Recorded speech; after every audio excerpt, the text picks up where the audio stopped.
Informasi selanjutnya, Saudara. Tim DVI RS Polri melaksanakan pemeriksaan ke-7 jenazah remaja tewas di Kali Bekasi. Polisi menyatakan penyebab kematian karena terendam air.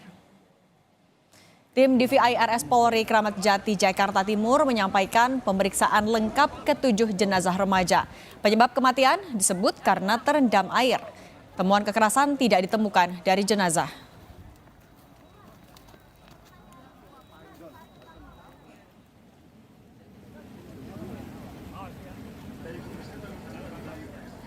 Terendam dalam air, jadi artinya ditemukan dalam air. Ya, nanti dari pemeriksaan tambahan itu akan bisa ditentukan pada saat di dalam air seperti apa. Nanti sampai ditentukan sebab kematiannya. Jadi seperti disampaikan kemarin oleh dari Reskrim, tidak ada perlukaan terbuka, itu sudah jelas. Kami itu yang juga data dari kami juga. Jadi penyebab kematian belum tentu tenggelam, Pak? Faktanya terendam. Pemeriksaan untuk hari ini kita memastikan sebab kematian. Polisi masih menyelidiki temuan 7 jenazah remaja di Kali Bekasi, Jawa Barat. Polisi menduga para korban meloncat ke kali saat patroli polisi mendatangi 60 orang yang hendak tawuran. Sekitar 60 orang membawa senjata tajam dan pesta minuman beralkohol di gubuk depan gudang di Jati Asih. Saat polisi datang, sebagian berlari ke permukiman penduduk, sebagian lagi melompat ke Kali Bekasi. Dan 22 remaja lain ditangkap dalam penggerebekan ini. Jadi setelah melihat adanya kedatangan tim presisi, masa remaja yang berkumpul di tempat tersebut, kemudian melarikan diri kocar-kacir, ada yang mengarah ke perumahan warga di Jalan Sotopai 1, dan ada juga beberapa yang mengarah ke arah Kali Bekasi, meloncat ke Kali Bekasi, dan ada beberapa yang memang tidak berani untuk meloncat karena melihat kondisi tempat yang tidak memungkinkan dan gelap. Tim perintis dari presisi selanjutnya mengamankan 22 orang, berikut barang bukti senjata tajam.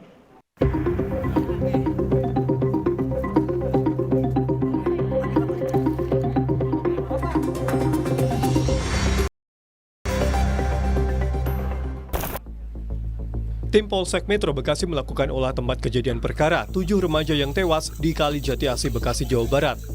Untuk mengetahui kronologi kejadian, polisi membawa 1 terduga pelaku tawuran yang sebelumnya sempat ditangkap ke lokasi penemuan 7 jenazah. Salah satu pelaku tawuran Pak Kapolsek ya?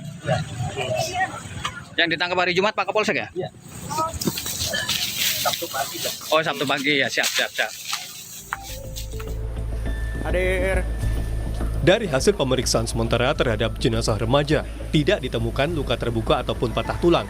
Polisi memastikan ke-7 jenazah remaja tersebut melompat ke dalam kali sebelum ditemukan meninggal dunia. Terkait dugaan ke-7 remaja tersebut bagian dari kelompok yang akan melakukan tawuran dan dicegah oleh tim patroli perintis presisi masih didalami kepolisian. Mungkin kalau lebih detailnya nanti sama dari Pusdokes yang melakukan pemeriksaan, tapi dari hasil sementara tidak ditemukan luka terbuka pada ke-7 jenazah dan tidak ada patah tulang pada alat gerak. Apa namanya? Ya, apel yang akan ikut tawuran begitu Pak, yang dibubarkan nama perintis presisi itu bagaimana Pak? Itu nanti akan kita dalami. Berarti sejauh ini diasumsikannya memang loncat ya Pak? Sementara kita asumsikan, bukan asumsi, memang faktanya loncat. Ya. Pak, perkaranya akan ditarik ke Polda atau masih di Polres Bekasi Pak? Ditangani di Bekasi dulu, nanti kita efektif. Salah satu keluarga korban dari 7 jenazah remaja yang ditemukan di Kali Jati Asih Bekasi mendatangi Rumah Sakit Polri Kramat Jati, Jakarta Timur. Pihak keluarga memastikan 1 jenazah benar bernama Muhammad Rizky yang ditunjukkan kepolisian melalui foto dan identitas KTP. Ini tahu hilang itu kapan? Sabtu sore. Terus baru. Tapi ini udah mengenalinya dari apa Mbak tadi? Tadi dari ada fotonya. Ini berarti tadi sudah dipastikan adiknya ada apa untuk mengurus data-data antemortem, postmortem udah ada ini, sudah ada koordinasi dengan pihak RS Polri. Udah. Katanya suruh apa? Ada data yang harus diserahkan atau apa? KTP aja. Oh, KTP aja. Oke, tapi dicocokkan sama dengan korban ya. Rumah Sakit Polri Kramat Jati telah membuka posko anti-mortem di gedung DVI. Posko ini dibuka untuk keluarga yang merasa kehilangan anggota keluarganya terkait 7 jenazah remaja di Kali Bekasi. Saat ini sudah ada 2 keluarga yang menyerahkan data ke posko anti-mortem guna keperluan identifikasi. Tim Liputan, Kompas TV, Bekasi, Jawa Barat, dan Jakarta.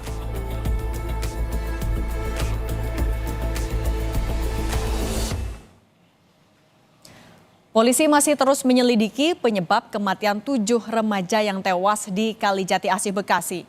Polisi juga melibatkan Propam serta Kompolnas untuk mengungkap kasus ini.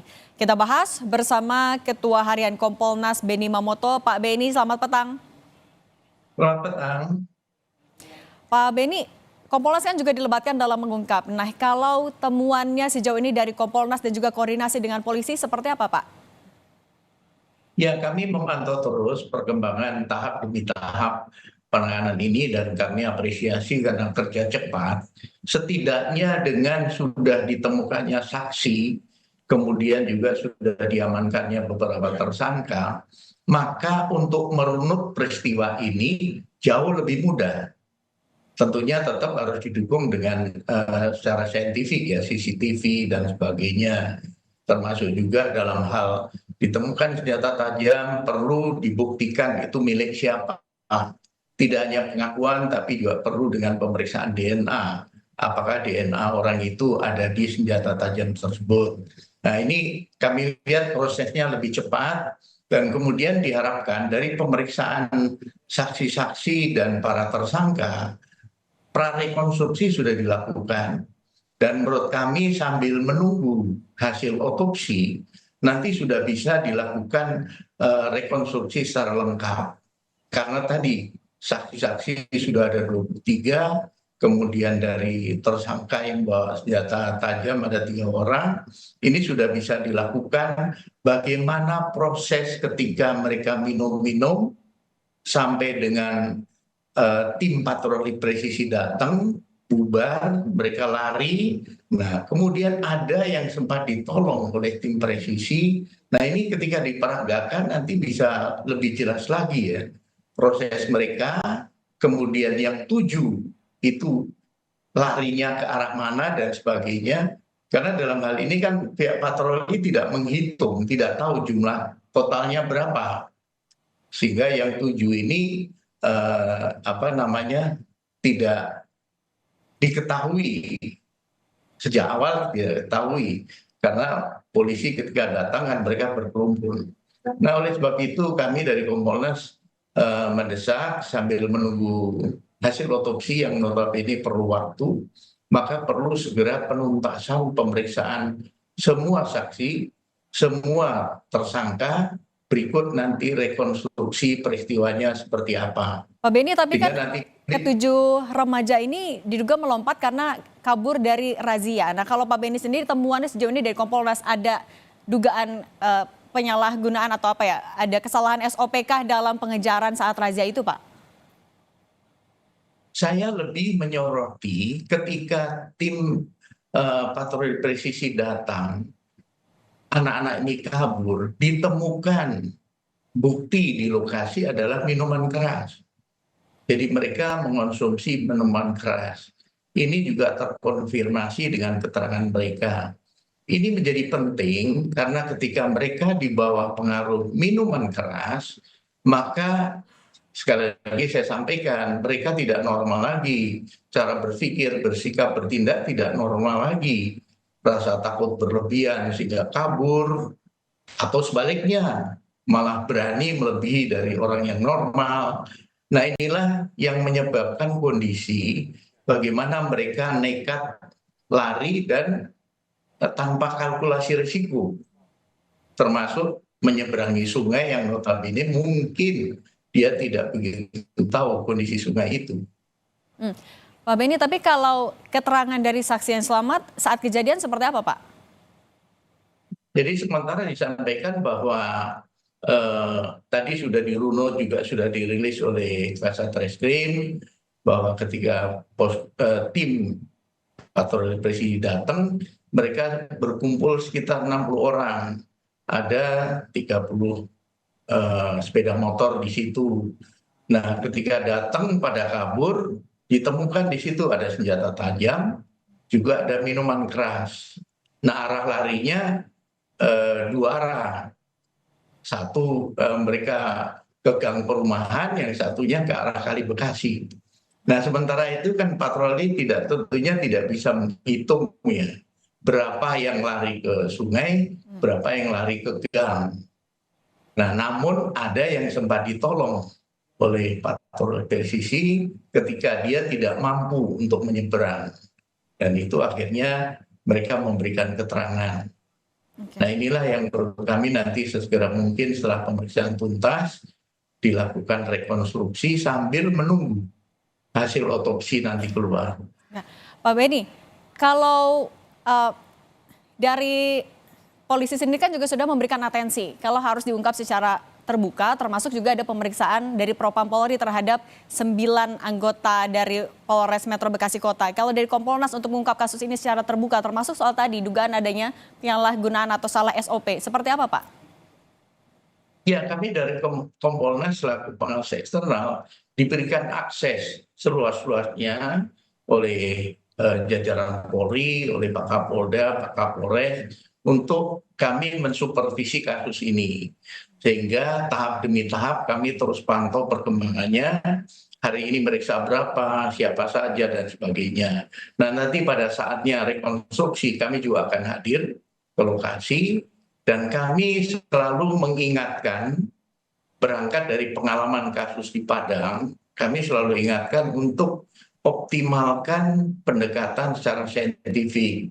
Contoh, handphone yang disita segera dibuka, isinya apa, jejak digital dari anak-anak ini di medsos bagaimana, kemudian juga profiling anak-anak ini semua, terlibat dalam berapa kali tawuran, di mana dan sebagainya, pimpinannya siapa dan sebagainya. Ini perlu segera dilakukan supaya nanti diketahui ada berapa geng atau kelompok yang sering melakukan tawuran. Maka kami juga menghimbau untuk dilakukan patroli cyber kepada seluruh jajaran Polda untuk mengidentifikasi potensi gangguan Kamtipmas yang disebabkan oleh tawuran yang dilakukan oleh kelompok-kelompok. Ini sudah dilakukan oleh Kapolda Sumbar. Belajar dari peristiwa AW, kemudian diidentifikasi ada sekian puluh kelompok yang suka tawuran, kemudian dilakukan intervensi, didekati orang tuanya, kemudian tokoh masyarakat setempat, untuk mereka tidak melakukan tawuran, untuk mereka diberikan aktivitas yang positif, entah olahraga, kesenian, dan sebagainya. Ini saya pikir apa yang dilakukan oleh Bapak Kapolda Sumbar itu positif ya, karena ada kampanye anti tawuran yang dilakukan oleh seluruh elemen masyarakat. Oke, baik. Pak Beni Mamoto, terima kasih sudah berbagi di Kompas Petang. Semoga sehat selalu, Pak Beni. Terima kasih.